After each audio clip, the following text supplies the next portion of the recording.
అందరికీ నమస్తే అండి. జగన్మోహన్ రెడ్డి కష్టం పగడకు కూడా రాకూడదు. నిజం చెప్తే తన ప్రాణానికి ఏమన్నా ప్రమాదం ఉందో లేదో తెలియదు, కానీ ఎప్పుడూ నిజం చెప్పడండి. తన బతికెట్టుకొని ఏ రోజు కూడా నిజం చెప్పడు. ఇప్పుడు జగన్మోహన్ రెడ్డి మద్యం గురించి మాట్లాడుతున్నాడు. మద్యం పాలసీ గురించి జగన్మోహన్ రెడ్డి మాట్లాడుతున్నారు. నేను పేదలను కాపాడదాం అనుకుంటున్నాను, పేదల్ని రక్షిద్దామని చెప్పేసి నేను అనుకున్నాను, మద్యపానం నిషేధం చేద్దాం అనుకున్నాను, ఆ దిశగానే అడుగులు వేసాను నేను. అందుకే రేట్లన్నీ కూడా 100 రూపాయలకి అమ్మేదాన్ని 300కి 400కి అమ్మాను నేను. డిజిటల్ పేమెంట్లు లేకుండా ఎవరికి లెక్కాపత్రం చూపించుకుంటా కేవలం పచ్చి ముందు అమ్మేశాను. అంటే పేనాలు పోతే భయపడతారు కదా అని మాట్లాడుతున్నాడు. ఒకసారి వినిపిస్తాను చూడండి ఏమైనా మాట్లాడుతున్నారు. ఈరోజు అమ్ముతా ఉన్న పరిస్థితులు, స్టాక్ పాయింట్లలో ఇసుకే కనబడకుండా పోతాం. మద్యం పరిస్థితి అంటే మనమేమో మద్యం తక్కువ తాగాలి, ప్రజలు బాగుపడాలి, వాల్యూమ్స్ తగ్గాలి, రేట్లు మాత్రం ఆకాశంలో ఉండాలి కదా. ప్రజలు మద్యం తక్కువ తాగాలని చెప్పేసానంట, రేట్లు ఆకాశాన్ని పెట్టేశాడంట. ప్రజలు మద్యం తక్కువ తాగాలని చెప్పేసి పచ్చి మందు, కల్తీ మందు, ఊరు పేరు లేని బ్రాండ్లు తీసుకొచ్చి అమ్మేసాడంట. నువ్వు వచ్చి ఎవరికే పాఠాలు చెప్తున్నావు? ఇంకా మాట్లాడుతున్నాడు, వినిపించిన తర్వాత మాట్లాడదాం ఆగండి.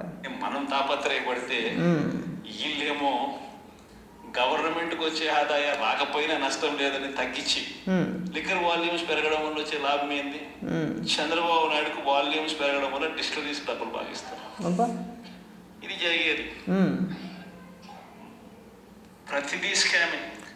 డిస్టిలరీల సంగతి పక్కన పెట్టేస్తానా, నువ్వు డిజిటల్ పేమెంట్లు లేకుండా ప్రభుత్వమే మద్యం అమ్మి ఎంఆర్పి ధర 100 రూపాయలు ఉన్నదాన్ని 200, 250, 300కి అమ్మి ఆ పైన ఉన్న డబ్బు ఏదైతే ఉందో, ఎంఆర్పి ధర కాకుండా పైన ఉన్న ఎక్స్ట్రా డబ్బు ఏదైతే ఉందో అది ఎవరి జేబుల్లోకి వెళ్ళి చెప్పు.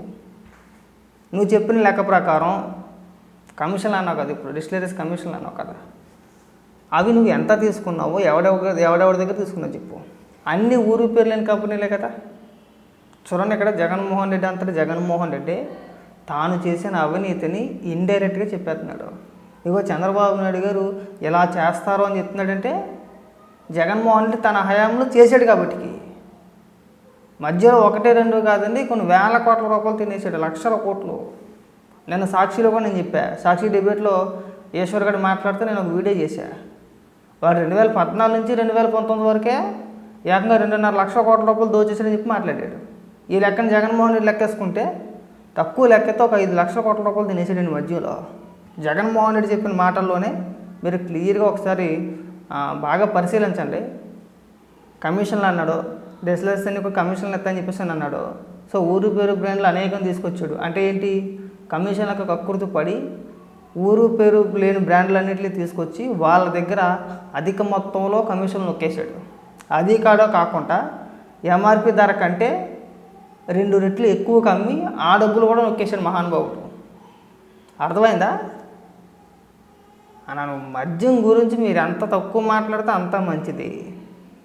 మీరు తినేసిన కాడికి చాలా తినేసారు. పైగా ఆలోచన ఎవరికాయ పాఠాలు చెప్తున్నావు? మద్యపానం తీసుకుని అడుగులు వేసావా? కానీ సిగ్గు అనిపిస్తుంది నీకేమన్నా అసలు? మద్యం పైన వచ్చే ఆదాయాన్ని చూపించి 25,000 కోట్ల రూపాయలు అప్పు చేసిన గనుడు నువ్వు. చేయలేదని చెప్పేసి గుండెల మీద చేసుకుని చెప్పాను. నేను మద్యం పైన వచ్చే ఆదాయాన్ని చూపించి నేను ఎక్కడా ఎలాంటి అప్పు చెయ్యలేదు అని ఒక్క మాట చెప్పు. నువ్వు చెప్పగలుగుతావా? చెప్పలేడు. 25,000 కోట్ల రూపాయలు 20 సంవత్సరాలకో 25 సంవత్సరాలకో అప్పు తీసుకున్నాడు. 1 కాదు 2 కాదు, 25,000 కోట్ల రూపాయలు మద్యం పైన వచ్చే ఆదాయాన్ని చూపించి తీసుకున్నాడు. అంటే తర్వాత వచ్చే ప్రభుత్వాలు కూడా మద్యపాన నిషేధం చెయ్యకుండా శాశ్వతంగా దారులు మూసేసిన వ్యక్తి. ఈ ఆలోచన మద్యపాన నిషేధం గురించి నువ్వు మాట్లాడతావా? అంటే జనాలు ఎరుపప్పలా, వినేవాడు ఎర్రోడా? ఇది వెనకడికో సామెత ఉంది, వినేవాడు ఎర్రోడైతే చెప్పి కూడా సెలరైపోయాడట. అలా నువ్వు సెలరైపోతున్నావు. అంటే వినేవాళ్ళు ఉన్నారు కదా మన ముందు, కొంతమంది గొర్రెలు ఉన్నారు కదా, మనం ఏం చెప్పినా కానీ వాళ్ళు నమ్ముతున్నారులే అని చెప్పేసి నువ్వు సెలరైపోతున్నావు అన్న. అంటే ఆ మాత్రం బుర్రలేదనుకుంటున్నావు జనాలకి. క్లియర్ అండి. 5 ఏళ్ల కాలం పాటు తన మనుషులతోనే డిస్టిలరీస్ పెట్టించి ఊరు పేరు లేని బ్రాండ్లు తీసుకొచ్చి మద్యానికి బదులుగా స్పిరిట్ అమ్మేసేటండి. పచ్చి స్పిరిట్. ఏపీలో అమ్మిన మద్యం ఏదైతే ఉందో క్వార్టర్ 200కి 300కి అమ్మారు కదా, దాని విలువ ఈడిస్తంతే 20 నుంచి 30 రూపాయలు కూడా ఉండదండి, ఇంకా తక్కువే ఉంటుంది. 20 రూపాయలు 30 రూపాయలు విలువ చేయని మద్యాన్ని 200కి 300 రూపాయలకి అమ్మేసి ఆ సొమ్ము అంతా కూడా వీళ్ళ జోబుల్లోకి వెళ్ళిందండి. ఎందుకంటే డిజిటల్ పేమెంట్ లేవు, ఎక్కడ లెక్కపత్రాలు లేవు, అంతా క్యాషే.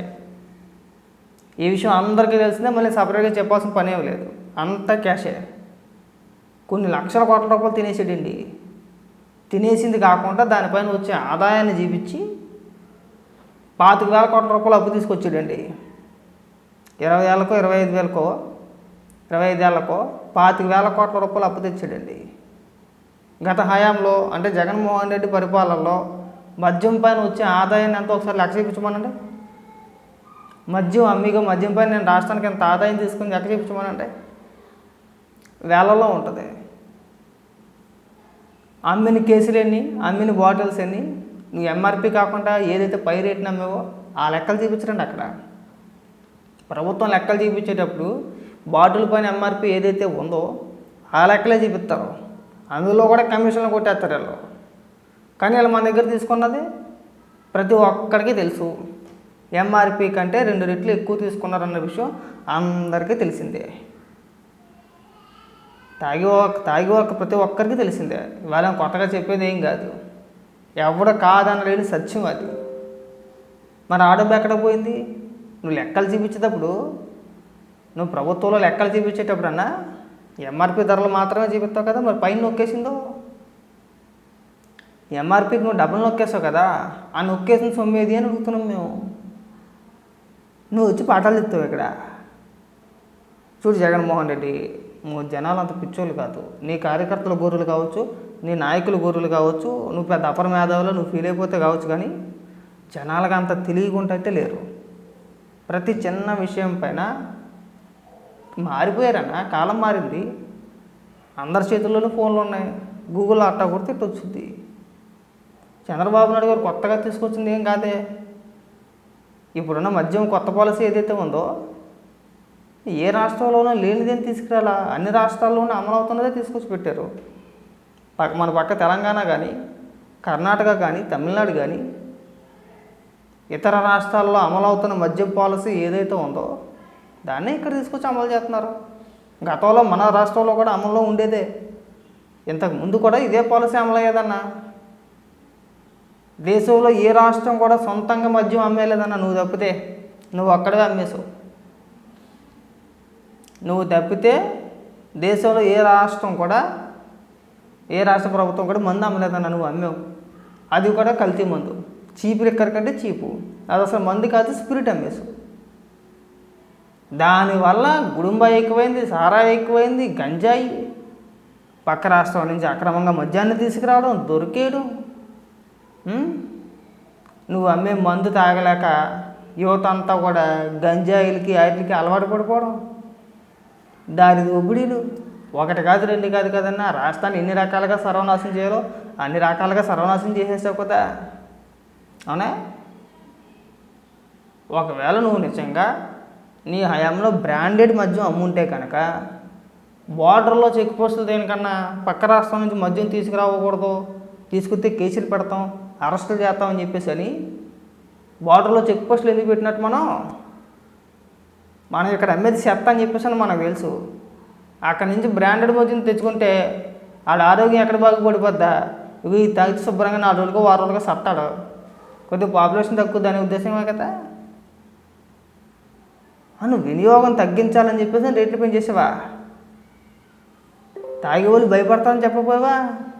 కల్తీ మద్యం ఎందుకమ్మా ఎవరా అంటే ఈసారి నుంచి ఏం చెప్తావంటే, తాగే వాళ్ళు భయపడతారో, త్వరగా ఒంట్లో ఉన్న పాటలు ఏవైతే ఉంటాయో కిడ్నీలు కానీ లివర్లు కానీ కొట్టేస్తాయి కదా, అది చూసన్నా భయపడతామని చెప్పపోయావా?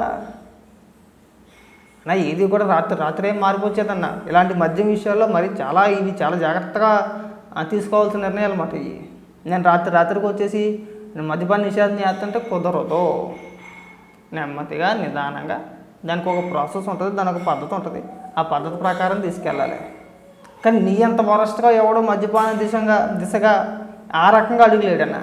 నువ్వు వేసావు కదా, నేను 400కి అమ్మేస్తా, 500కి అమ్మేస్తా, రేట్లు సుక్కలంటే వస్తాయి, కొనుక్కునేవాడు భయపడిపోతాడు, అది ఎరిపప్పుతాను అన్నా. అలా ఎవడో భయపడిపోయి మానేడు. అది 100% వాస్తవం. అది నువ్వు ఎవరినన్నా అడుగు కావాలితే. కాబట్టి ఏంటంటే ఈ అప్పాబాయ మాటలు మాని, ఈ పనికిమాల మాటలు మాని ఎవడో నమ్మడం. మీ కార్యకర్తలకు చెప్పుకో, మీ నాయకులకి చెప్పుకో. నువ్వు ఎంత సొల్లు చెప్పినా వినేస్తారన్నా. వాళ్ళ గొర్రెలు కాబట్టి, వాళ్ళ పిచ్చోళ్ళు కాబట్టి ఎన్ని చెప్పినా నమ్ముతారు. ఇసుక గురించి నువ్వు మాట్లాడుతున్నావా? నీ హయాంలో కంటే ఇప్పుడు ఎక్కువ అమ్ముతున్నారా? నీ హయాంలో ఎంత కమ్మారో ఒక ఫిగర్ చెప్పు అక్కడ. మీ కార్యకర్తలు, మీ నాయకులు ముందే నీ హయాంలో ఎంత కమ్మారో ఒక ఫిగర్ చెప్పండి. అక్కడ చెప్పలేడు. అక్కడ ఒక ఫిగర్ అంటే చెప్పలేడు. అంతకంటే ఎక్కువ అంటే నీ హయాంలో 10 టర్బన్ వచ్చేసి 30,000, 35,000 కూడా పడేదన్న. ఇప్పుడు దానికన్నా ఎక్కువ అయితే ఇంకొక 5,000 రూపాయలు ఎక్స్ట్రా వేసుకో, 40,000కి అమ్ముతున్నారా? ఎక్కడైనా చెప్పించు, మీ నాయకులతో చెప్పించు. ఇసుక ఉచితం అన్న, ట్రాన్స్పోర్ట్ కాదన్న. ట్రాన్స్పోర్ట్ ఖచ్చితంగా మనం పెట్టుకోవాల్సిందే. ఎందుకు వచ్చిన తలకాయ మాటలు ఇవన్నీ సర్దుకో అన్న, సాల్వ్ అని చెప్పింది.